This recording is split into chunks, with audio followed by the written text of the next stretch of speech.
नमस्कार दोस्तों, वेदांत group of education की ऑनलाइन क्लास में आपका स्वागत है।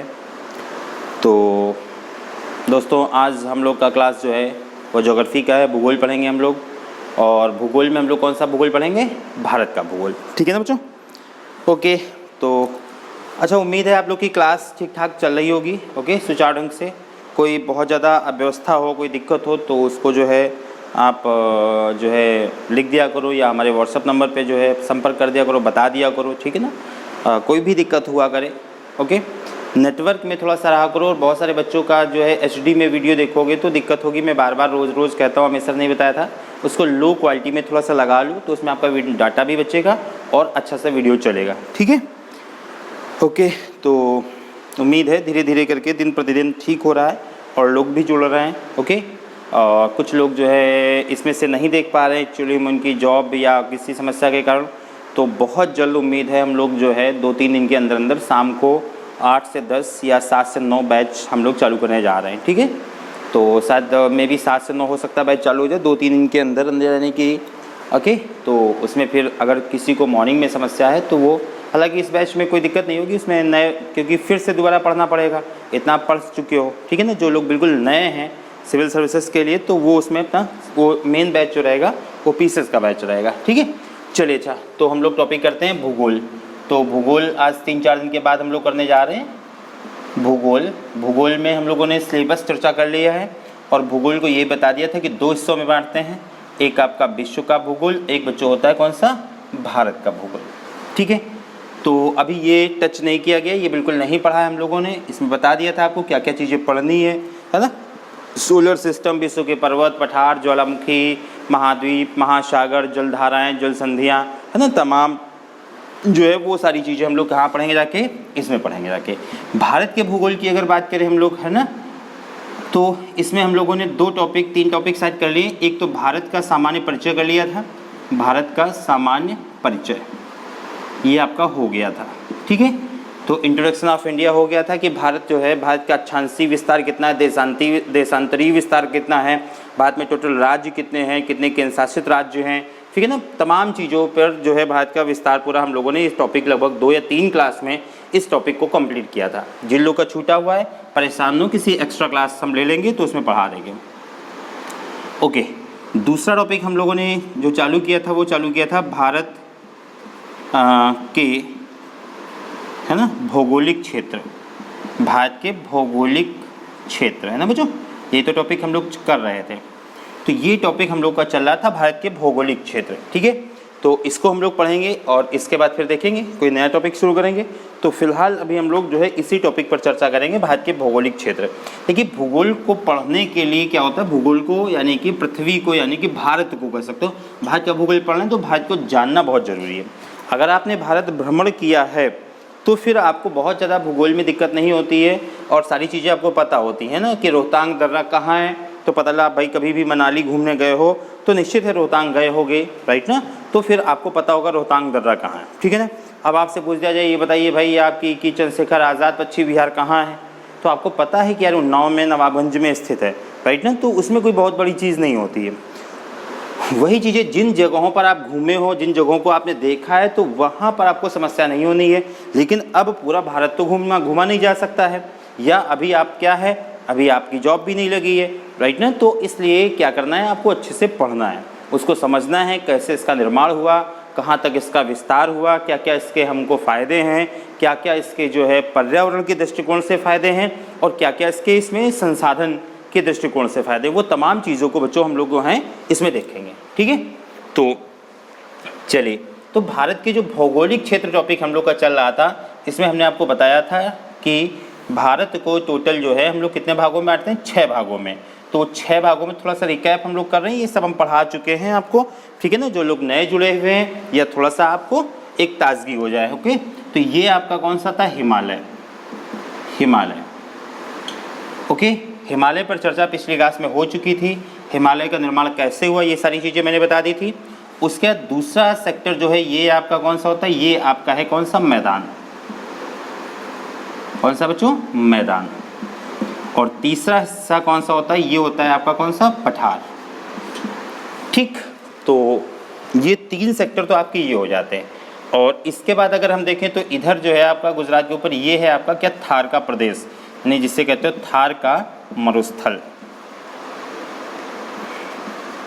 ठीक है। चौथा पूर्वी घाट और पश्चिमी घाट। ओके, तो ये आपका क्या हो जाएगा, ये आपका कौन सा था, पूर्वी घाट। पूर्वी घाट, पूर्वी घाट की बच्चों सबसे ऊंची चोटी कौन सी है, जब कमेंट करिएगा।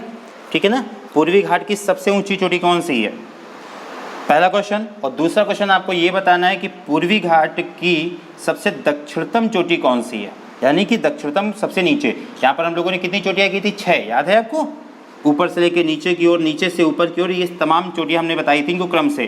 तो जो लोग क्लास पढ़ चुके हैं राइट ना, वो लोग कमेंट करें और ठीक है ना, बताएं। ओके, तो 2 क्वेश्चन आपके, पूर्वी घाट की सबसे ऊंची चोटी आपको बतानी है और पूर्वी घाट की सबसे दक्षिणी चोटी बतानी है।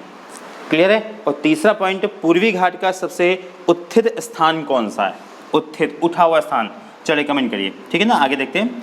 पश्चिमी घाट हम लोग पढ़ चुके हैं, पश्चिमी घाट में आपको जो है नीलगिरी की पहाड़ी, ये सारी चीज़ें हम लोग कर चुके हैं। इसके बाद अगर हम देखें यहाँ पर, तो ये आपके कौन सा था, ये आपका लक्षद्वीप और ये आपका कौन सा बच्चों, अंडमान निकोबार द्वीप समूह। ठीक है, तो ये इसे क्या कहेंगे, द्वीप कहेंगे। तो कुल मिला के भारत को इस तरीके से 6 भौगोलिक क्षेत्रों में बांटा गया है। प्रकृति ने हमें हर चीज़ दी है, प्रदान की है। देखिए, हमें हिमालय जैसा पर्वत प्रदान किया, बढ़िया मैदानी भाग प्रदान किया, जो खाद्यान्न फसल गेहूं वगैरह के लिए जो बिल्कुल भरा पड़ा हुआ है ना, इसमें पंजाब का मैदान आपका राइट ना, और मध्य का मैदान, उत्तर प्रदेश का क्षेत्र जो है, ये सब आपका मध्य प्रदेश का क्षेत्र इसमें आ जाएगा। दूसरा आपका जो पठारी भाग है, ये खनिज संसाधन के लिए भरा पड़ा हुआ है। इसी तरीके से हम लोग क्या देखेंगे यहाँ पर, पूर्वी घाट और पश्चिमी घाट। तो 4 सेक्टर, थार का मरुस्थल और द्वीप, ये 6 भागों में हम लोगों ने इसको डिवाइड किया। हम लोगों ने नहीं, मतलब प्रकृति ने इसको डिवाइड किया है, 6 भागों में इसको हमें पढ़ना है। इसमें हम लोग पढ़ क्या चुके हैं, तो इसमें बच्चों हम लोग पूर्वी घाट पश्चिमी घाट कर चुके हैं। क्लियर है। पूर्वी घाट पश्चिमी घाट के बाद फिर यहाँ पर हमने क्या पढ़ा था, आपको अरावली पर्वत भी पढ़ा दिया था। अरावली था आपका, ये मालवा का क्षेत्र था आपका पूरा, ये आपका यहाँ पर विंध्य पर्वत, आपका विंध्याचल, उसके बीच से बहती हुई नदी नर्मदा, और ये सतपुड़ा पर्वत श्रृंखला, सतपुड़ा पर्वत श्रृंखला। ठीक है ना, में 5 आपकी पहाड़ियाँ देखी थी। एक और कमेंट करिए। एक मैंने प्लेस बताया था आपको, पर्यटन स्थल पंचमढ़ी। तो पंचमढ़ी जो है वो हो किस पहाड़ी पर स्थित है, चलिए बताइए। देखिए बताइए, कमेंट करिए, चुपचाप बैठने का नहीं, बस हाँ बहुत सारे नहीं हम नहीं, कोई दूसरा करेगा। आप क्यों नहीं कर रहे हो, इसका मतलब आप ठीक ठाक तैयारी नहीं कर रहे हो।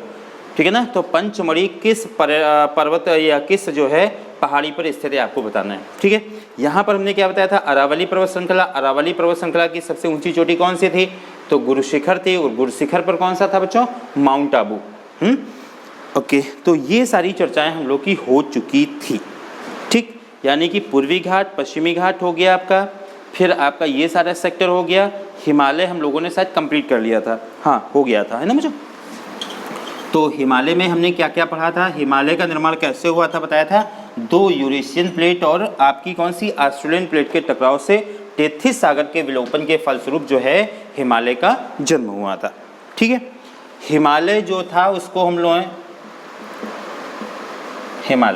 हिमालय का जो विश्लेषण था इस तरीके से, तो एक तो ये था आपका कौन सा बच्चों, ऊर्ध्वाधर विश्लेषण। ऊर्ध्वाधर विश्लेषण इस तरीके से किया था, ऊर्ध्वाधर विश्लेषण।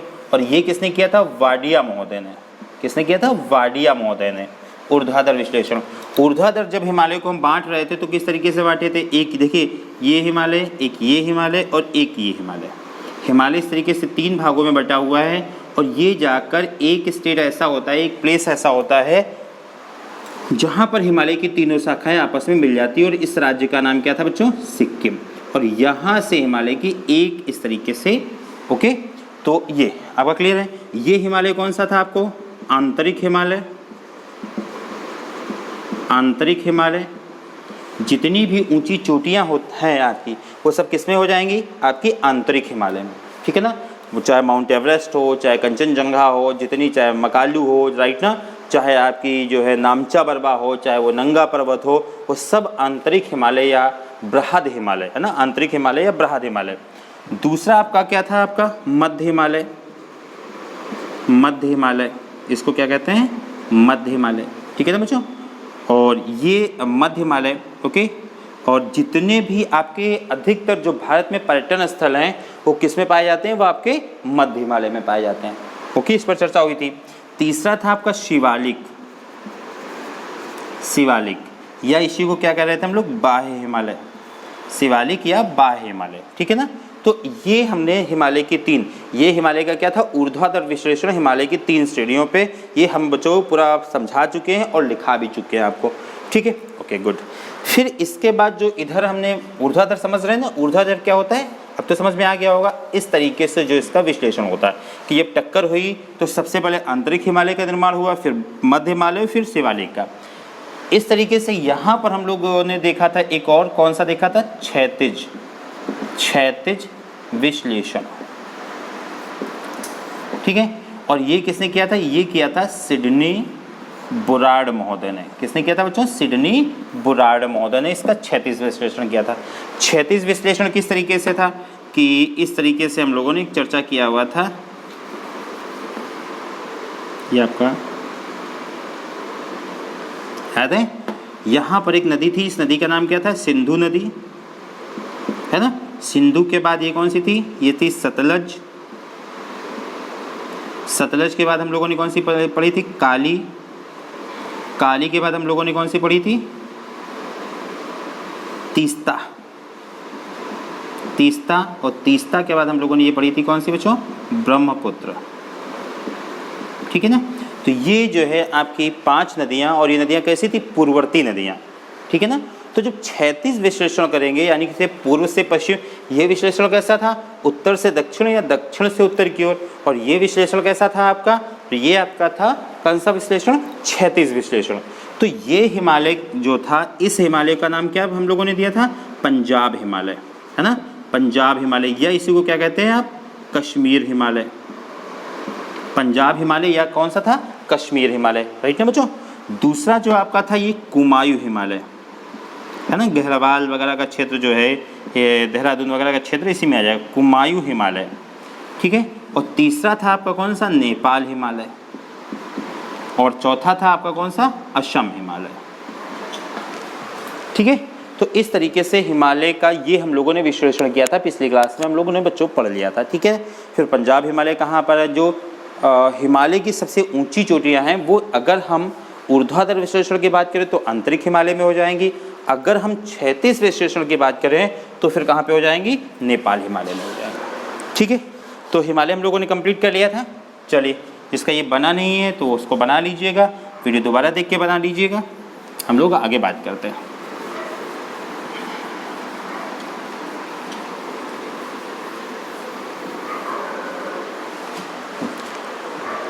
ओके, तो अब देखिए बच्चों, हिमालय जब हम लोगों ने ये पढ़ लिया है तो अब हिमालय में थोड़ा सा हम लोग और काम करेंगे। ओके, हिमालय हो गया। हिमालय में हमने बताए थे आपको दर्रे, हालांकि दर्रे जब हमने उसमें कराए थे आपकी कौन से, जब पश्चिमी घाट कराया था तो उसमें हमने कुछ दर्रों की चर्चा की गई थी, लेकिन मेन जो दर्रे पाए जाते हैं, दर्रे का मतलब क्या होता है, पाश, है ना, पहाड़ी क्या होती है, क्रेक कर देती है, उनके बीच में जगह हो जाती है। ओके, अब जैसे सिंपल सी बात है, मान लो ये कोई पहाड़ है, ये कोई पहाड़ी है, अब एक गांव या शहर यहाँ बसा हुआ है और एक यहाँ बसा हुआ है, अब यहाँ से यहाँ जाना है तो क्या होता था, पूरे पहाड़ का चक्कर लगा के इस तरीके से जाना पड़ेगा। लेकिन तभी क्या हुआ, कुछ प्रकृति ने ऐसा रूप दिखाया कि पहाड़ के बीच में क्या हो गया, क्रेक पड़ गया। ऐसे जब क्रेक पड़ गया तो फिर हम क्या करें, जगह मिल गई और हम जेसीबी लेके पहुँच गए और उसको थोड़ा सा उसमें स्पेस बना दिया, और थोड़ा सा और स्पेस बना के उसके बीच से सड़क निकाल दी, राइट ना। इससे क्या कहते हैं, दर्रा कहते हैं, पासेस कहते हैं, ठीक है ना बच्चों। तो उसी की हमारी एक हेडिंग होगी, जाके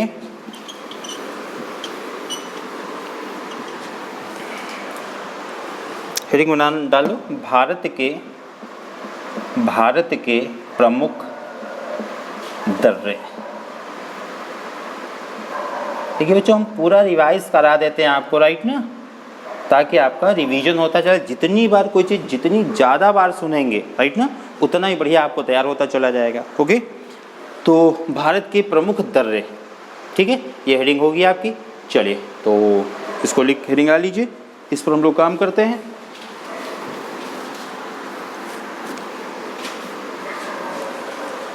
भारत के प्रमुख दर्रे। ठीक है, ओके। चलिए, तो हम लोग थोड़ा सा यात्रा करेंगे हिमालय की आज। ओके, तो ये हम लोग यहाँ से चलेंगे, यहाँ से ये एक पॉइंट है आपका, इस पॉइंट का नाम होगा बच्चों जम्मू।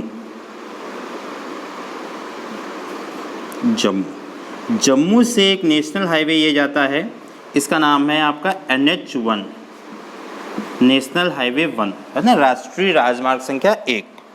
ठीक, ये थोड़ा सा आगे पहुंचता है तो ये पहुंचता जाके कहाँ, बतौत के पास। अब पहले क्या था, ये नेशनल हाईवे जो जाता था वो इस तरीके से एक सुरंग थी यहाँ पर सुरंग कह सकते हो या इसको दर्रा कह सकते हो, यहाँ पर एक बना लेंगे आप दर्रा। देखिए ये साइन हमने वहाँ भी बताया था आपका, ये यहाँ पे एक दर्रा बनेगा, इस दर्रे का नाम क्या है, बनिहाल दर्रा, बनिहाल है ना, बनिहाल दर्रा, या इसी को कहते हैं बच्चों क्या, जवाहर सुरंग, जवाहर सुरंग, बनिहाल दर्रा, या यहाँ पे हो जाएगा क्या आपका, जवाहर सुरंग। ठीक, ओके। तो हम जा रहे हैं जम्मू से, आज आपको ऊपर जो है ले चलते हैं श्रीनगर की तरफ, थोड़ा सैर करवा रहे हैं। तो जब जम्मू से आप पहुंचेंगे ऊपर, ये नेशनल हाईवे आपका राष्ट्रीय राजमार्ग संख्या 1 से हम लोग गुजर रहे हैं। तो पहले क्या था, ये प्लेस से एक पड़ता है बतौत है ना, और उसके जब आगे बढ़ते हैं तो यहाँ पर एक दर्रा पड़ता है, राइट ना, और इस दर्रे का नाम क्या है, बनिहाल दर्रा, या आपका कौन सा हो जाएगा, जवाहर सुरंग। इस पॉइंट का नाम, लेकिन हुआ क्या, चूँकि एक सुरंग थी, अच्छा नेशनल हाईवे था, ओके। तो अब यहाँ पर क्या होने लगा बच्चों, जाम लगने लगा, और जब जाम न लगने लगा तो ये हुआ यार कुछ रास्ता और देना पड़ेगा, है ना। तो फिर क्या हुआ, हवाई जहाज से हमने थोड़ा सर्वे किया और पता लगा एक रास्ता और बन सकता था, और उन लोगों ने बनाया। तो यहाँ से ये पॉइंट आपका हो जाएगा बतौत, बतौत, इसको बनाते जाइएगा साथ में। बतौत से एक रास्ता इधर की ओर जाता है, ये बतौत से ये, और ये यहाँ पहुँचा, और यहाँ से होके इस तरीके से फिर से वापस, ओके। ये आपका इस तरीके से, और यहाँ पर जाके दोनों रास्ते क्या हो जाते हैं, जाके फिर से आपके। अब देखिए यहाँ तक तो नेशनल हाईवे 1 था ये, लेकिन यहाँ से नेशनल हाईवे 1 जो है 2 भागों में बढ़ गया। तो ये आपका जो नेशनल हाईवे हो जाएगा ये कहलाएगा NH1A, ठीक है ना। और ये जो इधर की तरफ मुड़ गया ये कहलाएगा NH1B, इसको क्या कहेंगे, NH1B, ठीक है। और ये जो जगह है, इस जगह का नाम है किश्तवाड़, किश्तवाड़, अड़ा बनेगी बच्चों, किश्तवाड़, ठीक है ना। तो ये तो एक था पहले, लेकिन इस रास्ते को थोड़ा सा सुगम करने के लिए एक रास्ता और बनाया गया, बतौत से NH1B निकाल दिया गया, और ये किश्तवाड़ से होता हुआ और फिर से ये NH1 में आकर जो है मिल जाता है, ठीक है ना।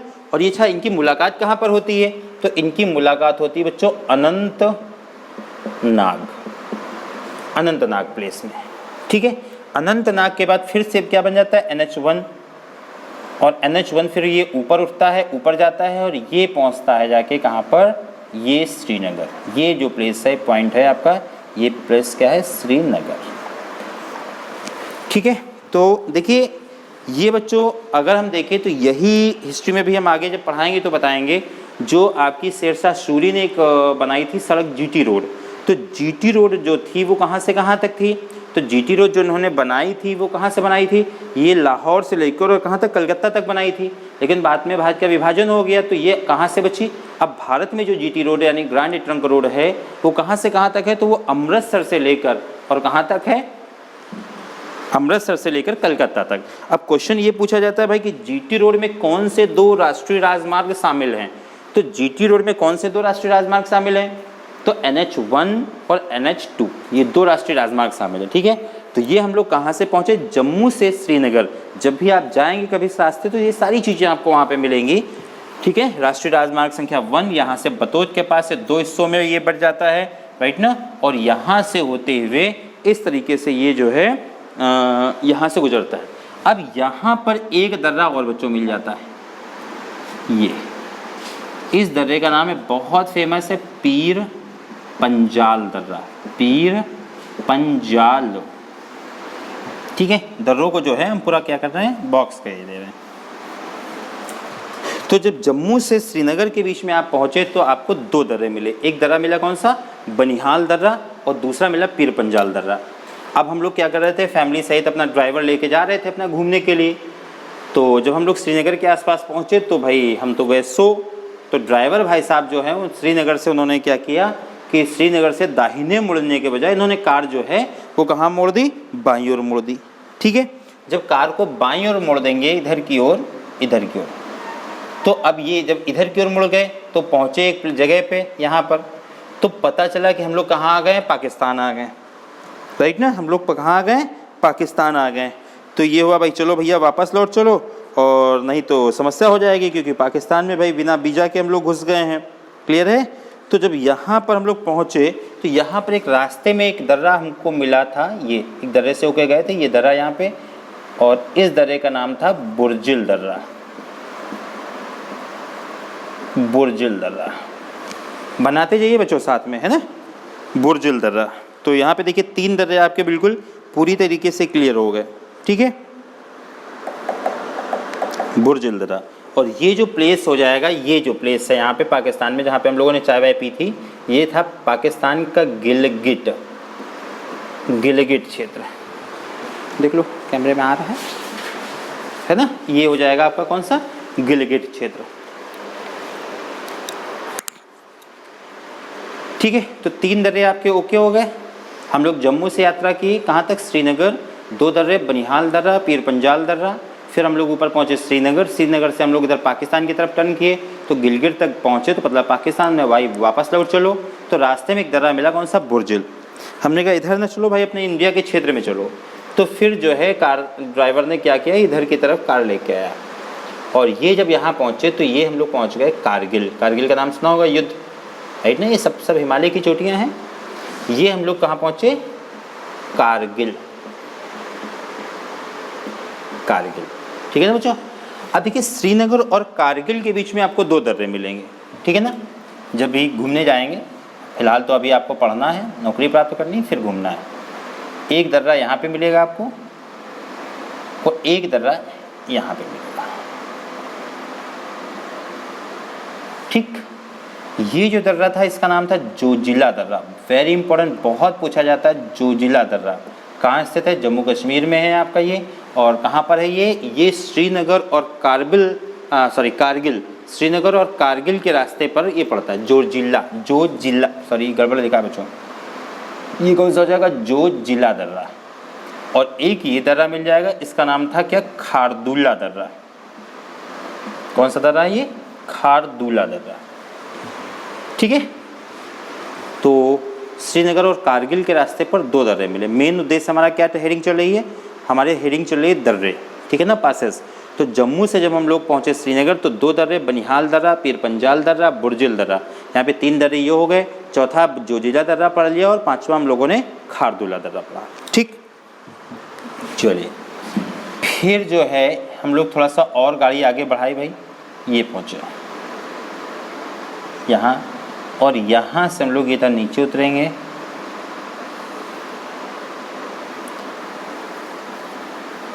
ठीक है ना,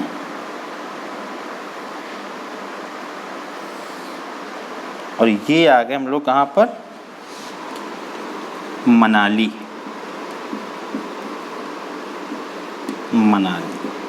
ये हिमाचल प्रदेश के हम लोग क्षेत्र में आ गए, है ना बच्चों। तो ये रास्ता हम लोगों ने जम्मू से लेकर कहाँ तक तय किया, हम लोगों ने कहाँ तक तय किया, मनाली तक। ठीक है, अब आपने सुना होगा नाम एक, ये तो 2 हो गए कारगिल। कारगिल की जब आगे बढ़ेंगे तो आप कहाँ पहुँच गए, लद्दाख के क्षेत्र में। और लद्दाख का एक बड़ा अच्छा प्लेस है लेह, है ना बच्चों। ये जो प्लेस है कौन सा है, लेह। एक लेह और एक ये है मनाली, ये लेह मनाली सड़क मार्ग। अगर क्वेश्चन पूछा जाता है भारत का सबसे ऊंचा सड़क मार्ग कौन सा है, तो आपका कौन सा सड़क मार्ग है, लेह मनाली सड़क मार्ग। वेरी इंपॉर्टेंट क्वेश्चन, इसको कहीं नोट डाउन कर लीजिए बेटा। भारत का सबसे ऊंचा सड़क मार्ग कौन सा सड़क मार्ग है, तो लेह टू मनाली, है ना, या मनाली टू लेह सड़क मार्ग। ये भारत का सबसे ऊंचा बच्चों जो है सड़क मार्ग है। ठीक है, बीच में ये कहाँ से, जब लेह से चलेंगे तो ये हिमाचल का ही प्लेस पड़ता है, इसका नाम है केलांग। केलांग से होकर ये रास्ता गुजरता है, केलांग। ठीक है, अब यहाँ पर देखिए दो दर्रे आपको मिलेंगे, एक दर्रा ये मिल जाएगा और एक दर्रा यहाँ पे मिल जाएगा, इस तरीके से। ठीक है, ये दर्रा जो है बच्चों, इस दर्रे का नाम क्या है? बड़ा लाचा ला। क्या दर्रे का नाम है? बड़ा लाचा ला दर्रा, बड़ा लाचा ला दर्रा। सीधे क्वेश्चन, बड़ा लाचा ला दर्रा कहाँ है?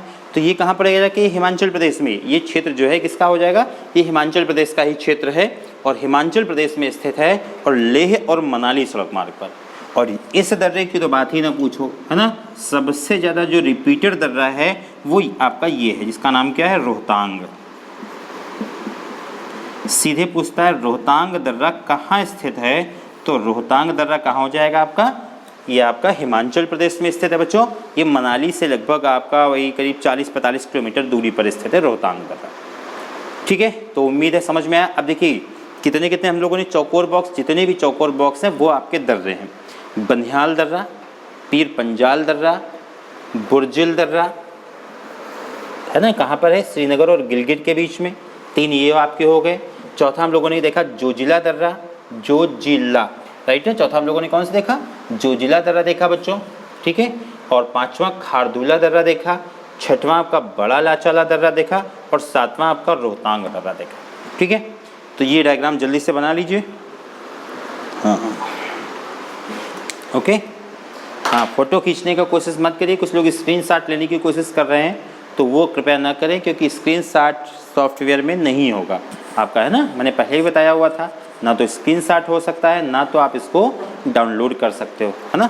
अरे यार, ये सॉफ्टवेयर की क्वालिटी नहीं तो सब मैटर चोरी नहीं हो जाएगा? अच्छा ये बताओ, है ना। हाँ, होना भी चाहिए। चलो जल्दी से बनाओ, फिर इसको थोड़ा सा नीचे हम लोग क्या करते हैं? लिख लेते हैं।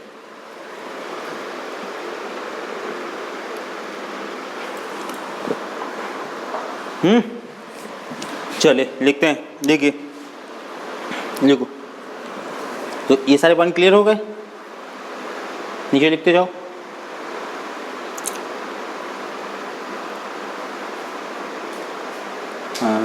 जम्मू से श्रीनगर, हाँ पॉइंट टू पॉइंट थोड़ा सा लिख लेते हैं। हालांकि डायग्राम से क्लियर है, लेकिन फिर भी कुछ चीज़ें अगर नहीं क्लियर हो रही तो नीचे कुछ पॉइंट हम लोग कर लेते हैं। लिखो, जम्मू से श्रीनगर को राष्ट्रीय राजमार्ग संख्या 1 जोड़ता है 1। जम्मू से श्रीनगर को राष्ट्रीय राजमार्ग संख्या 1 जोड़ता है, है ना। जो बतौत के पास से, ये प्लेस का नाम क्या है बच्चों? बतौत। जो बतौत के पास से NH1A तथा NH1B में बट जाता है। जो बतौत के पास से NH1A तथा NH1B में बट जाता है। ठीक, NH लाइन चेंज करके लिखो, NH1A बनिहाल दर्रे से होकर गुजरता है। NH1A बनिहाल दर्रे से होकर गुजरता है, ये बनिहाल दर्रे से होकर गुजरता है, जिसे जवाहर सुरंग भी कहा जाता है ना। NH1A बनिहाल दर्रे से होकर गुजरता है, जिसे जवाहर सुरंग भी कहा जाता है। जबकि NH1B पीर पंजाल दर्रे से होकर, जबकि NH1B पीर पंजाल दर्रे से होकर गुजरता है। ठीक है ना। NH1B क्या लिखा? पीर पंजाल दर्रे से होकर गुजरता है। ओके, अगला पॉइंट लिखो, श्रीनगर और गिलगित के बीच, श्रीनगर और गिलगित मेन पॉइंट करेंगे, बाकी तो डायग्राम बनाएंगे। श्रीनगर और गिलगित के बीच बुर्जिल दर्रा स्थित है। श्रीनगर और गिलगित के बीच बुर्जिल दर्रा स्थित है। ठीक है, अगला पॉइंट लिखिए, श्रीनगर और कारगिल के बीच, श्रीनगर और कारगिल के बीच 2 दर्रे, श्रीनगर और कारगिल के बीच 2 दर्रे, जोजिला तथा खारदुला, जोजिला तथा खारदुला स्थित हैं। श्रीनगर और कारगिल के बीच जोजिला तथा खारदुला दर्रे स्थित हैं। ठीक है, ओके। लाइन चेंज कर लीजिए। मनाली और लेह, मनाली से लेह सड़क मार्ग, मनाली से लेह सड़क मार्ग भारत का सबसे ऊंचा सड़क मार्ग है। मनाली लेह सड़क मार्ग भारत का सबसे ऊंचा, बड़ा इसका ऊंचाई गूगल पे एक बार देख के लिख लीजिएगा चाहो तो, अगर ज़रूरत लगे तो, हालांकि कोई ज़रूरत है नहीं, ठीक है ना, यह मैं अगली क्लास में बता दूंगा। मनाली लेह सड़क मार्ग भारत का सबसे ऊंचा सड़क मार्ग है जो 2 दर्रों से होकर गुजरती है, या जो 2 दर्रों से होकर गुजरता है। ठीक है ना। नंबर 1 रोहतांग दर्रा और नंबर 2 बड़ा लाचाला दर्रा, बड़ा लाचाला दर्रा, रोहतांग दर्रा और बड़ा लाचाला दर्रा। ठीक है, ओके। ये दोनों दर्रे लिखे जाओ, ये दोनों दर्रे कहाँ पर स्थित हैं? हिमाचल प्रदेश में। ये दोनों दर्रे हिमाचल प्रदेश में स्थित हैं।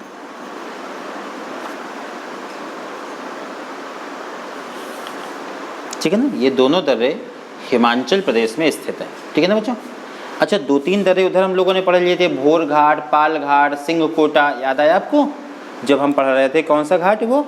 वहाँ पश्चिमी घाट। ओके, तो मुंबई को नासिक से कौन जोड़ता है, मुंबई को पुणे से कौन सा जोड़ता है, ये सब तैयार रही है टेस्ट पेपर के लिए, राइट ना। अगला अगली हिस्ट्री तो खैर हिस्ट्री की होगी, संडे को हिस्ट्री है आपकी। ओके, और हिस्ट्री में मैंने बताया था बौद्ध, जैन, 16 महाजनपद, हर्यक, शिशुनाग, नंद, इतना टॉपिक आ रहा है। ठीक है, तो इतना हो गया आपका। केलांग, हाँ लिखा, बड़ा लाचाला स्थित है। तो इस डायग्राम को 3-4 बार बच्चों प्रैक्टिस करना है। अगर अपने आप से बना लोगे आप तो ये दर्रे आपके 7 दर्रे आपके क्लियर हो जाते हैं। ठीक है, एक पॉइंट और लिख लीजिए, लाइन चढ़ के लिख लीजिए। काराकोरम दर्रा, काराकोरम दर्रा लद्दाख है ना। कौन सा? काराकोरम दर्रा। एक सेकंड मैं लिख देता हूँ। देखिए, क्वेश्चन पूछा था भारत का सबसे ऊंचा या ऊंचाई पर स्थित दर्रा कौन सा है, तो वो आपका कौन सा हो जाएगा? काराकोरम। काराकोरम दर्रा देख लो। काराकोरम दर्रा भारत का सबसे ऊंचाई पर स्थित दर्रा है। काराकोरम दर्रा भारत का सबसे ऊंचाई पर स्थित दर्रा है या ऊंचा दर्रा है, जिसकी ऊंचाई 5654 मीटर है, जिसकी ऊंचाई 5654 मीटर है। ठीक है बच्चों, तो भारत का सबसे ऊंचा दर्रा कौन सा हो जाएगा? काराकोरम दर्रा हो जाएगा। ओके, जिसकी ऊंचाई कितनी हो जाएगी? 5654 मीटर। तो ये हो गया आपके कितने बच्चों दर्रे? 8 दर्रे। चलिए, 2 दर्रे हम लोग और बात करेंगे। एक डायग्राम और हम लोग इसी तरीके का देखेंगे।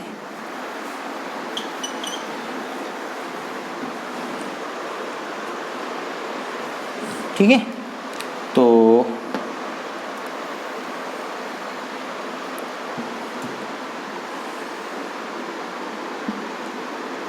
ये ठीक है, तो ये बच्चों है आपका कौन सा? ये है आपका सिक्किम।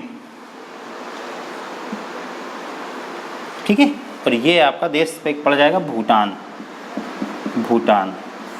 और ये है आपका कौन सा? सिक्किम। और ये जो पॉइंट है ना, इसका नाम है चुंबी घाटी, है ना। मैप में देखेंगे, इंडिया के मैप में ऊपर हिमालय के क्षेत्र में, तो आपको ये भूटान के बगल में जब भी देखेंगे तो ये प्लेस आपको मिलेगा। कौन सा? चुंबी घाटी। ठीक, ये प्लेस आपका, ये पॉइंट कौन सा हो जाएगा? ये आपका हो जाएगा कौन सा? सिक्किम। ठीक है ना बच्चों। चलिए, अब देखिए यहाँ पर एक दर्रा, ये क्षेत्र कौन सा हो जाएगा? ये इधर ऊपर हो जाएगा चाइना, चाइना का ही क्षेत्र प्रेजेंट टाइम में तो है ही बच्चों, तिब्बत। राइट ना, तिब्बत ब्रैकेट में चीन। अब देखिए यहां पर एक दर्रा है,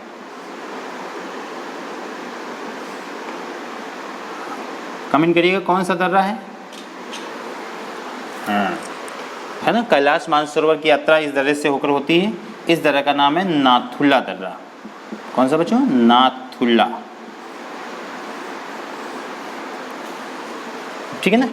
तो नाथुला दर्रा जो है ये सिक्किम और तिब्बत को कनेक्ट करता है, सिक्किम और तिब्बत को जोड़ता है। ठीक है ना बच्चों।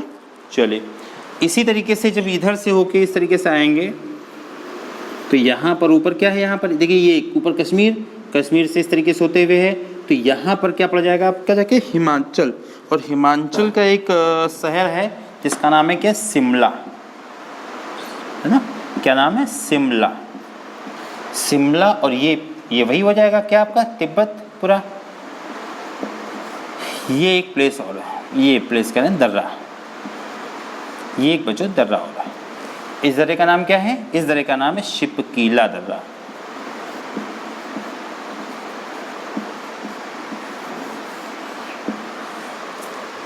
शिपकीला दर्रा। चलिए बना लीजिए इसको जल्दी से। तो यहाँ पर दो दर्रे आपके अवेलेबल हैं। इंडिया का मैप हो तो उसको थोड़ा सा देखिएगा मोबाइल पे जूम करके। जब भूटान आएंगे तो भूटान के बगल में ये थोड़ा सा ऐसा धंसा हुआ ये प्लेस है आपका, कौन सा? चुम्बी घाटी, चुम्बी घाटी प्लेस। ठीक है, चलिए जल्दी से बनाइए।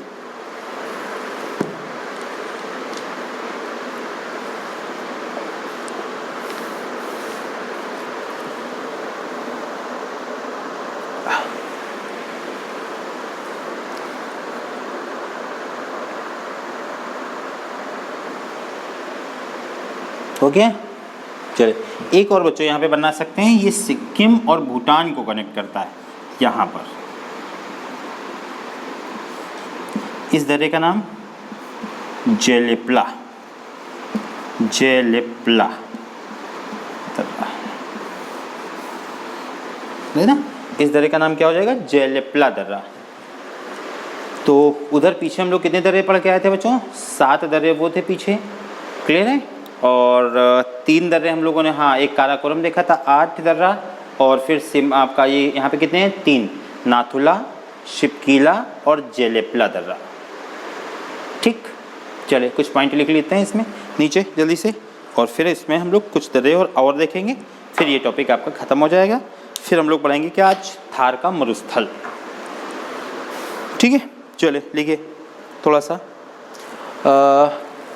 चुम्बी घाटी, चुम्बी घाटी नाथुला दर्रे का अनुसरण करती है। चुम्बी घाटी नाथुला दर्रे का अनुसरण करती है। ठीक, इसमें लिख लो चुम्बी घाटी, लिख ले नाथुला दर्रे का अनुसरण करती है। ओके। अच्छा, बहुत सारे लोग उपस्थित होते हैं क्लास में लेकिन वो अपना गुड मॉर्निंग या कुछ कमेंट नहीं करते, चुपचाप अपना देखा करते हैं ना, सावधान सीनियर, बिल्कुल सीनियर मुद्रा। अरे भैया थोड़ा सा हाय हेलो कर लिया करो, है ना, ज़रूरी है। एक थोड़ा सा हमारे संस्कार भी होते हैं ना। टीचर जब क्लास में आता है तो उसको गुड मॉर्निंग, या आप क्लास में आते हो तो सर है ना गुड मॉर्निंग करते हैं, या इस तरीके से, है ना, थोड़ा सा। ओके, तो इन चीज़ों का भी थोड़ा ध्यान रखें। इससे पता चलता है हाँ कौन लोग देख रहे हैं, कौन नहीं देख रहे हैं, क्या पोजीशन है, आपको समझ में आ रहा नहीं आ रहा है। लेकिन ना इससे इनको मतलब नहीं, आएंगे चुपचाप से अपना देखेंगे और धीरे से अपना निकल जाएंगे, है ना। कुछ लोग तो क्लास में अपना आते ही नहीं, बोले ठीक है सर, हम वो बाद में व्यवस्था जो है ना वो उसके अकॉर्डिंग ठीक है, हम बाद में उसको देख लेंगे, है ना। चलिए, और कुछ बच्चों का होता क्या है बच्चों, जैसे यहाँ से डिस्कनेक्ट हो जाता है, कभी कभी जुड़ नहीं पाता, तो भाई वो उनकी अगर फ़ीस सबमिट नहीं होता तो ये हमारी समस्या नहीं है, ये सॉफ्टवेयर की समस्या है। तो वो जैसे उनकी डेमो कंप्लीट होती है, जो भी उनका सेट होता है अपना 3-4-5 दिन, वो अपने आप ऑटोमेटिक डिस्कनेक्ट कर देता है, ठीक है ना। तो इसको थोड़ा सा ध्यान रखिएगा। तो अपना भाई 3-4-5 दिन हो जाए, क्योंकि इसमें एक बड़ी टीम काम करती है। तो अभी हम टीचर्स की कोई भी सैलरी नहीं ले रहे हैं। ओके, आपको पता है कि जो भी शुल्क होते हैं वो 50% से नीचे शुल्क में आपको ये सर्विस दी जा रही है। तो भाई जिनकी फ़ीस हो गई हो 4-5 दिन, अपना सबमिट कर दें। अदरवाइज़ फिर अमित सर से अगर कट जाता है, डिस्कनेक्ट हो जाता है, तो अपना फिर बात कर लें, ठीक है ना। तो वो चलिए, ओके, तो लिख लिया, क्या लिखा? चुंबी घाटी नाथुला दर्रे का जो है अनुसरण करती है। आगे लिखो अगला पॉइंट, चुंबी घाटी की अवस्थित या चुंबी घाटी की स्थिति चीन में सिक्किम और भूटान के बीच में है। वेरी इंपॉर्टेंट, चुंबी घाटी कहाँ स्थित है ना, ये क्वेश्चन आपका पूछा गया है। तो चुंबी घाटी कहाँ पर है? सिक्किम और भूटान के बीच में, और ये हिस्सा किसका है? चीन का, राइट ना। पिछली बार जो डोकलांग वाला मामला था ना, जिसमें भारत और चाइना के बीच में जो पिछली बार झगड़ा हुआ था, वो यहीं पर जो है चीन की सेनाएं जो है तैनात थी। क्लियर हो गया भाई बात? अगला पॉइंट लिखिए, सिपकीला दर्रा शिमला और तिब्बत को जोड़ता है। सिपकीला दर्रा शिमला और तिब्बत को जोड़ता है। ठीक, चले तो इतना क्लियर हो गया। दो दर्रे बच्चों इसमें छूट गए हैं, उनको और नीचे लिख लेते हैं, वो उत्तराखंड में है ना, उनके नाम और लिख लो। एक लिख लो नीति दर्रा है ना, यहीं पे लिख देते हैं नीति दर्रा, और एक हो जाएगा आपका माना दर्रा। नीति दर्रा और माना दर्रा है ना बच्चों, ये कहाँ पर है? दोनों उत्तराखंड में, ठीक है। अलग अलग लिखिएगा इनको, देखो नीति दर्रा उत्तराखंड में स्थित है, ठीक है। और ये है मानसरोवर। जब मानसरोवर की यात्रा करते हैं तो फिर इससे होके, या तो फिर आप इससे जाएंगे नाथुला होके इधर से, तो ये है मानसरोवर एवं कैलाश पर्वत के लिए रास्ता देता है। कौन सा? आपका नीति दर्रा। नीति दर्रे में लिखना है, ये जो है दोनों तो उत्तराखंड में है, तो नीति दर्रा जो है उत्तराखंड में स्थित है। ये है मानसरोवर एवं कैलाश पर्वत के लिए क्या करता है बच्चों? रास्ता देता है, ठीक है। दूसरा लो माना दर्रा, तो यह भी उत्तराखंड में स्थित है, ठीक है। ये भी कहाँ स्थित है? उत्तराखंड में स्थित है, ठीक। तो ये दर्रे बच्चों हम लोगों ने टॉपिक जो है आपका ख़त्म कर लिया है। आपका भारत के प्रमुख दर्रे हम लोगों ने कर लिया, यानी कि हिमालय का जो मेन क्षेत्र था वो सारा का सारा विश्लेषण हम लोगों ने कर लिया, और इसमें हम लोगों ने जो है क्या कर लिया? दर्रा भी कर लिया, ठीक। चलिए, तो अब हम लोग कुछ एक नया टॉपिक करेंगे, ओके। तो हेडिंग लीजिए, कच्छ न डालो, हेडिंग लो थार प्रदेश, है ना, थार का मरुस्थल करते हैं।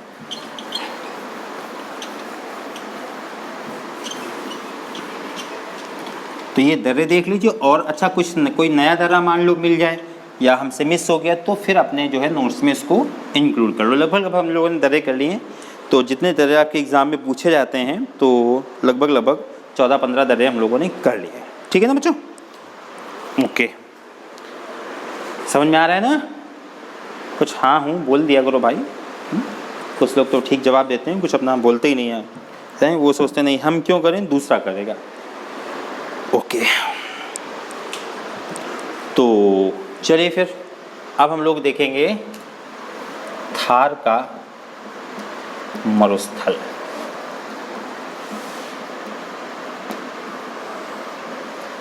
इस पर हम लोगों ने थोड़ी बहुत चर्चा की है कि भारत का जो एक हिस्सा है, यानी कि अगर हम ऐसे देखें तो भारत का ये जो पूर्वी हिस्सा है, पूर्वी हिस्से में खास करके मेघालय का जो क्षेत्र है, उसमें इतनी ज़्यादा बारिश होती है कि विश्व की सबसे ज़्यादा बारिश होती है। खासी गारो की पहाड़ियाँ, चिरापुंजी मौसिनराम का नाम सुना होगा। और वहीं दूसरा हिस्सा जो है वहाँ पर बारिश ही नहीं होती, इसलिए क्या बन गया? थार का मरुस्थल, ठीक है। चलिए, तो इसको थोड़ा सा पहले तो हम लोग इस तरीके से डायग्राम बनाने की कोशिश करेंगे।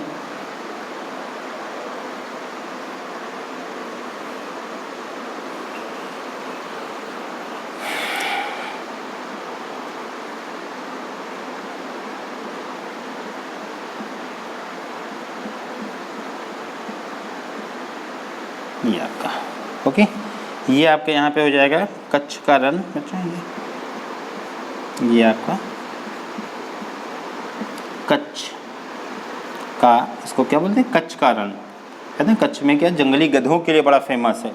तो उत्तर प्रदेश के चुनाव हुए थे तो बड़ा ये क्षेत्र है ना जंगली गधों के लिए जो है ना, याद आया कि नहीं आया? क्योंकि उसमें क्या हुआ था भाई, जो गुजरात का क्षेत्र है उस क्षेत्र के ब्रांड एम्बेसडर जो थे वो पहले कौन थे? अमिताभ बच्चन थे। तो जब उत्तर प्रदेश के चुनाव चल रहे थे तो अखिलेश यादव ने कहा कि मैं इस सदी के महानायक श्री अमिताभ बच्चन से कहना चाहता हूँ कि कम से कम वो गधों का प्रचार ना करें, है ना। तो मोदी जी को लगा कि यार गुजरात में तो हम भी रहते हैं, ये गधा हमको कह रहे हैं। तो अगली मीटिंग में मोदी जब रैली में पहुंचे तो बोले हाँ मैं गधा हूँ, है, क्योंकि मैं देश का भार ढोता हूँ। तो बड़ा खैर इसमें फिर 2-3 दिन चला था। तो इसकी मैं बात कर रहा हूँ, जंगली गधे कहाँ पाए जाते हैं, ये क्वेश्चन आपका। तो कच्छ के रन में पाए जाते हैं, कच्छ के रन या कच्छ का रन, इसको लिख सकते हो कच्छ का रन। ठीक, ये जो क्षेत्र है इसके ऊपर ये है आपका थार।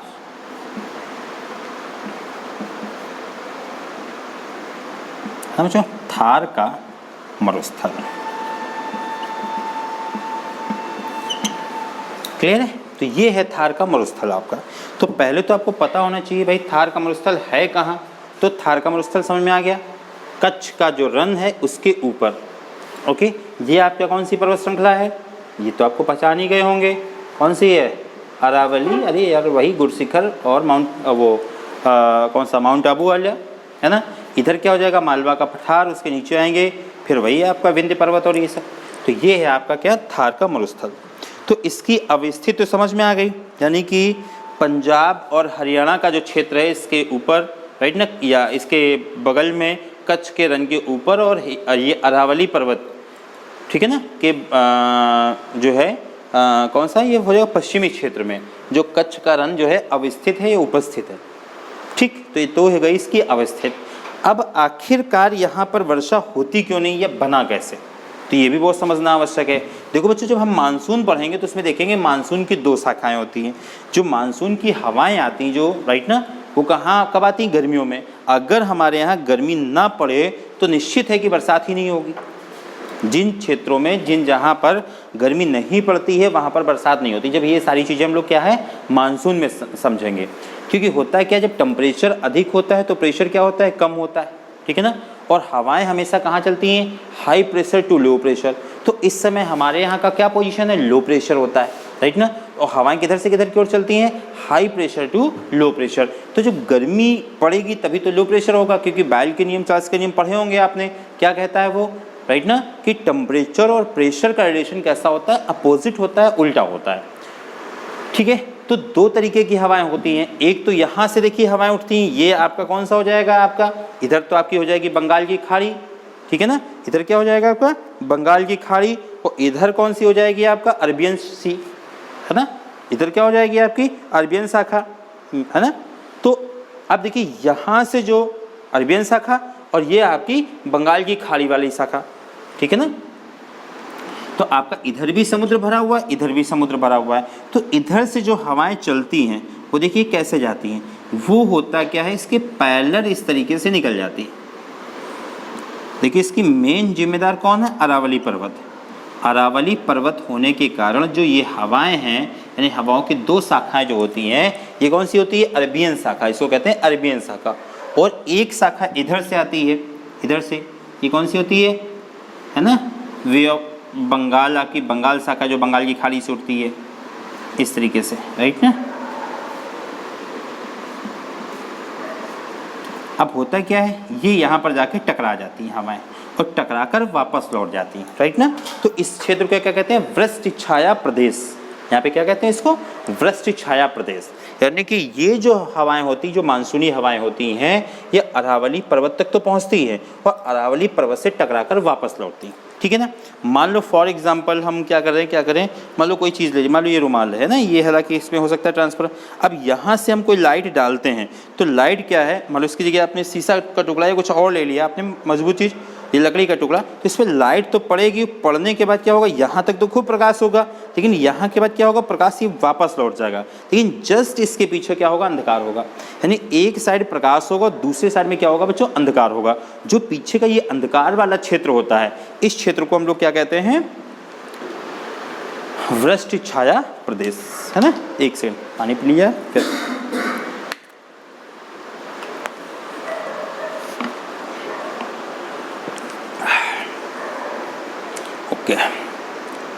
अच्छा ये बताओ, जब क्लास पढ़ते हो तुम लोग 2 घंटे, तो घर वाले भी देखते होंगे, तो चाय वाय मम्मी भी देती कि नहीं देती हैं? अरे भाई लो, बच्चे लोग पढ़ रहे हैं ना, लो भाई चाय पी लो, है ना। हालांकि खाने का टाइम हो जाता है, पानी वानी तो मिल ही जाता होगा, है ना बच्चे लोग? हाँ नहीं, ज़रूरी है भाई, ना मिला करे तो अपना लेके बैठा करो। देखो होता क्या कि जब तक कोई नौकरी वोकरी नहीं मिलती है, थोड़ा पैसा वैसा नहीं कमाते हो, थोड़ा सा, है ना। चलो खैर कोई बात नहीं, बाकी अपना लेके बैठा करो, जरूरी नहीं कि मम्मी से मांगो।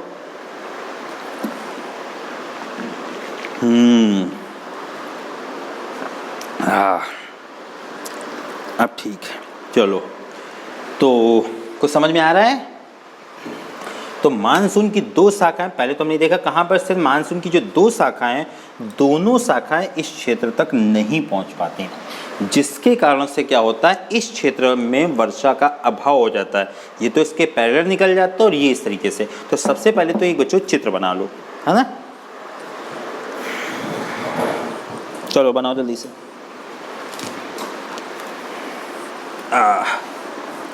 ये इसको लिख दीजिए अरबियन शाखा, और दूसरी हो जाएगी आपकी बंगाल की खाड़ी वाली शाखा, ये वाली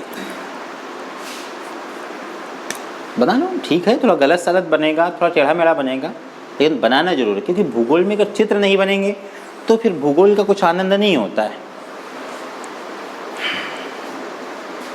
बन गया? चलो चलो बनाओ जल्दी से। चलो तो अब इसको बन गया है, तो इसको नीचे लिख लो, लिख लो। थार का मरुस्थल, थार का मरुस्थल, यही वाला जो क्षेत्र है, पहले तुम ये देखेंगे कहाँ स्थित है, तो ये चीज़ लिखनी। थार का मरुस्थल पंजाब और हरियाणा के मैदान, थार का मरुस्थल पंजाब और हरियाणा के मैदान, कामा अरावली पर्वत, ये इधर मैदान पड़ेगा जाके, ये सब है ना, फिर ये अरावली पर्वत तथा कच्छ के रण, ये कच्छ का रण पड़ेगा जाके, कच्छ के रण के मध्य में स्थित है, के बीच में स्थित है, ठीक है ना। तो थार का मरुस्थल जो है पंजाब हरियाणा के मैदान, अरावली पर्वत और कच्छ के रण के बीच में स्थित है, ठीक। तो ये तो हो गया थार का मरुस्थल है कहाँ। अब ये बना क्यों, एक एक पॉइंट में लिख लो। देखो भारत का यह क्षेत्र मरुस्थल में इसलिए परिवर्तित हो गया, भारत का यह क्षेत्र मरुस्थल में इसलिए परिवर्तित हो गया क्योंकि मानसून की दोनों शाखाओं, है ना, इसलिए परिवर्तित हो गया क्योंकि मानसून की दोनों शाखाओं, ब्रैकेट में कर दो बच्चों, अरबियन शाखा, अरबियन शाखा तथा बंगाल की खाड़ी, बंगाल की खाड़ी वाली शाखा, या बंगाल की खाड़ी बस इतने लिख लो, अरबियन शाखा तथा बंगाल शाखा इसको बोलते हैं, है ना। थार का मरुस्थल ये इसलिए निर्मित हुआ क्योंकि अरबियन मानसून की दोनों शाखाओं, ब्रैकेट में अरबियन शाखा और बंगाल की खाड़ी, ब्रैकेट बंद कर दो, है ना, दोनों शाखाएं मानसून लेकर इस क्षेत्र में नहीं पहुंच पाती हैं। क्लियर है? क्योंकि अरबियन शाखा, ये वाली अरबियन शाखा अरावली पर्वत के समानांतर निकल जाती है, क्योंकि अरबियन शाखा अरावली पर्वत के समानांतर निकल जाती है। वहीं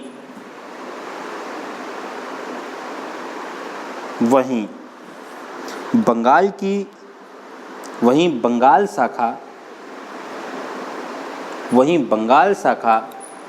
अरावली पर्वत से टकराकर, वहीं बंगाल शाखा अरावली पर्वत से टकराकर वृष्टि छाया, वृष्टि है ना, मैं लिख देता हूँ,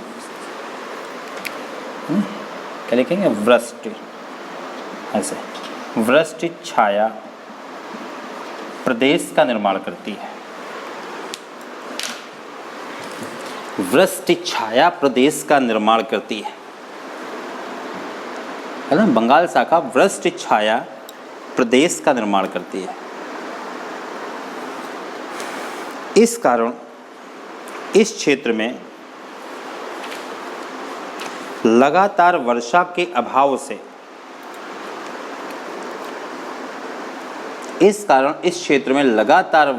अभाव से मरुस्थल का निर्माण हो गया। ठीक बच्चों, तो ये दो चीज़ हमने देख ली, ये है कहाँ पर और फिर ये क्यों बना। अब ये देखेंगे हमारे लिए किस प्रकार से लाभदायक है। तो अब देखिए यहाँ पर जो मिट्टी पाई जाएगी वो कैसी मिट्टी हो जाएगी भाई, बारिश ना होकर तो बिल्कुल बालू ऊसर टाइप की मिट्टी बिल्कुल हो गई है ना। तो अब क्या हम ये कह सकते हैं कि इस मिट्टी में अगर हम फसल बोएं तो क्या इस मिट्टी में फसल नहीं हो सकती? भाई क्यों नहीं हो सकती? भाई इस मिट्टी के जो तत्व हैं वो तो कहीं ख़त्म तो हुए नहीं, लेकिन अगर इस मिट्टी में हम पानी की समुचित व्यवस्था करा दें तो यहाँ पर अच्छी फसलें होने के पूरे चांस रहते हैं। लिख लो थोड़ा सा, लाइन चेंज कर लिखो थोड़ा सा। हम यह निश्चित रूप से नहीं कह सकते कि इस क्षेत्र की मिट्टी पूरी तरह से ऊसर में बदल गई है। ये हम कंफर्म नहीं कह सकते इस क्षेत्र की मिट्टी पूरी तरह से ऊसर में बदल गई है,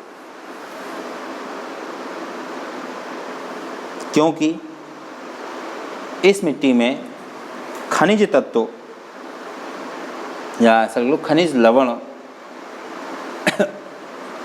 पर्याप्त मात्रा में उपस्थित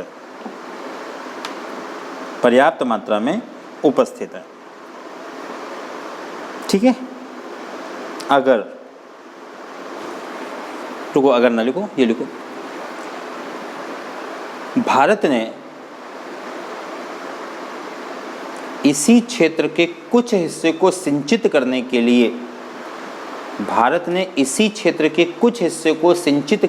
लिए सींचने के लिए भारत की सबसे बड़ी नहर कौन सी है? इंदिरा गांधी नहर, राइट ना। जब हम पढ़ेंगे रिवर्स वगैरह तो उसमें भी चर्चा करेंगे।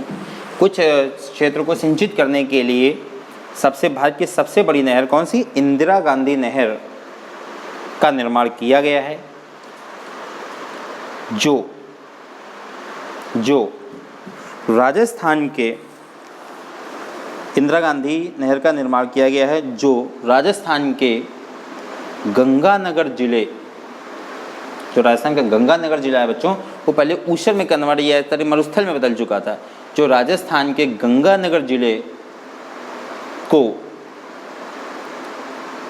हरित क्रांति का पर्याय बना दिया है। हरित क्रांति यानी बहुत बढ़िया, जो बिल्कुल मरुस्थल में बदल गया था उसमें बहुत अच्छी फसल होने लगी है। हरित क्रांति का पर्याय बना दिया गया है। ठीक है, ओके, चलिए इतना तो हो गया लाइन चल को। तो इसी तरीके से अगर हम इस क्षेत्र में क्या करें बच्चों, इस क्षेत्र में अगर हम सिंचाई के अच्छे साधन कर लें, जैसे लिख लो थोड़ा सा नीचे, इसी प्रकार से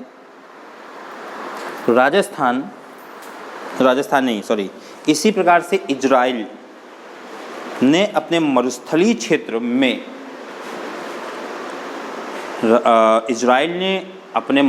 क्षेत्र में पानी की अच्छी व्यवस्था करके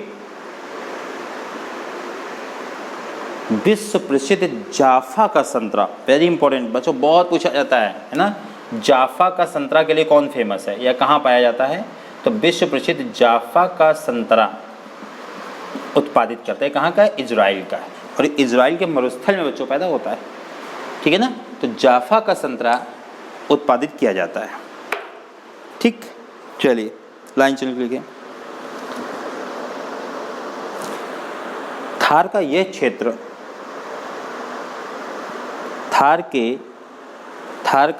क्षेत्र खाद्यान्न फसलों के भंडार के लिए तो नहीं है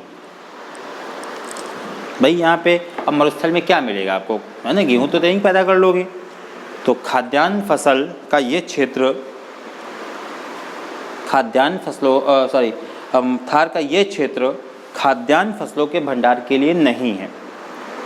इस क्षेत्र में केवल कटीली झाड़ियाँ ही पाई जाती हैं। ठीक है, किंतु यह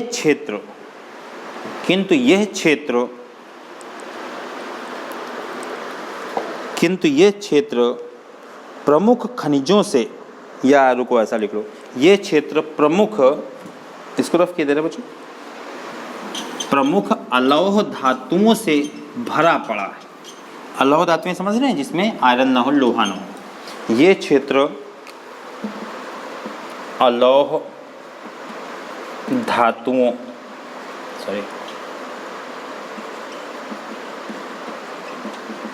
से भरा है। देख, समझ में आया?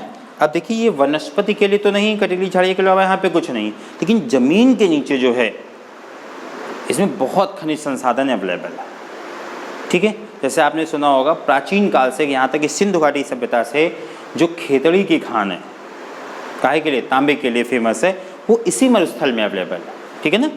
चलो फटाफट लिख लो, क्या लिखा? अलौह धातुओं से भरा पड़ा है। जैसे लिख लो, जैसे राजस्थान के झुंझुनू में स्थित खेतड़ी की खान है ना, काहे के लिए? तांबे के लिए। तो यहाँ पर देखिए क्वेश्चन आपका बहुत इंपॉर्टेंट, खेतड़ी खान किस चीज़ के लिए फेमस है? तांबे के लिए। ये खेतड़ी की खान कहाँ स्थित है? तो खेतड़ी की खान कहाँ स्थित है? तो राजस्थान के कहाँ पर स्थित है बच्चों? झुंझुनू में। क्लियर है? इसी तरीके से लिख लो, आपने सुना होगा बहुत अच्छा संगमरमर, सबसे अच्छा भारत में संगमरमर कहाँ हो जाता है? लिख लो मकराना, या दूसरा इसे लिख लो राजस्थान का मकराना क्षेत्र। ठीक है, किसके लिए फेमस है? संगमरमर के लिए। ठीक है ना? राजस्थान का मकराना क्षेत्र किसके लिए बच्चों फेमस है? संगमरमर के लिए। साथ में लिखते जाइए।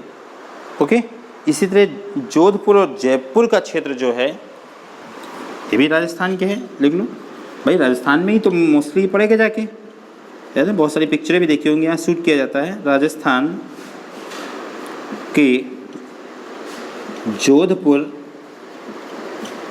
व जयपुर का क्षेत्र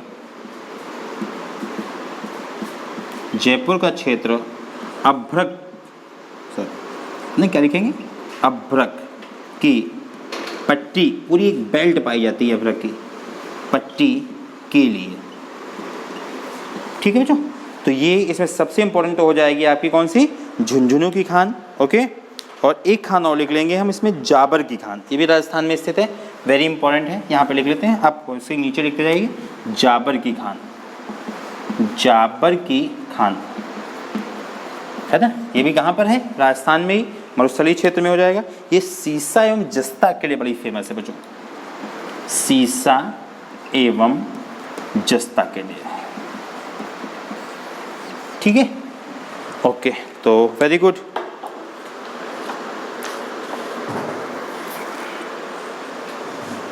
अब देखो क्या है, इसको अगर मरुस्थल को हमें, मरुस्थल समझ में आ गया, ये है कहाँ थार का मरुस्थल? तो पंजाब हरियाणा का मैदान और अरावली पर्वत के बीच में और कच्छ के रण के बीच में क्यों बना, ये सारी चीज़ें देख ली हमने। और ये इसमें हमारे जो खाद्यान्न फसलों के लिए बिल्कुल यूज़फुल नहीं, लेकिन ये देखिए सीसा, जस्ता, तांबा, संगमरमर, अभ्रक आदि चीज़ों के लिए क्या है? भरा पड़ा है बच्चों। ठीक है, तो चलो फिर आज ठीक है यहीं तक रखते हैं, इसके आगे कंटिन्यू करेंगे। ओके, टाटा, बाय बाय। इसको नोट मत कर लीजिए अच्छे से।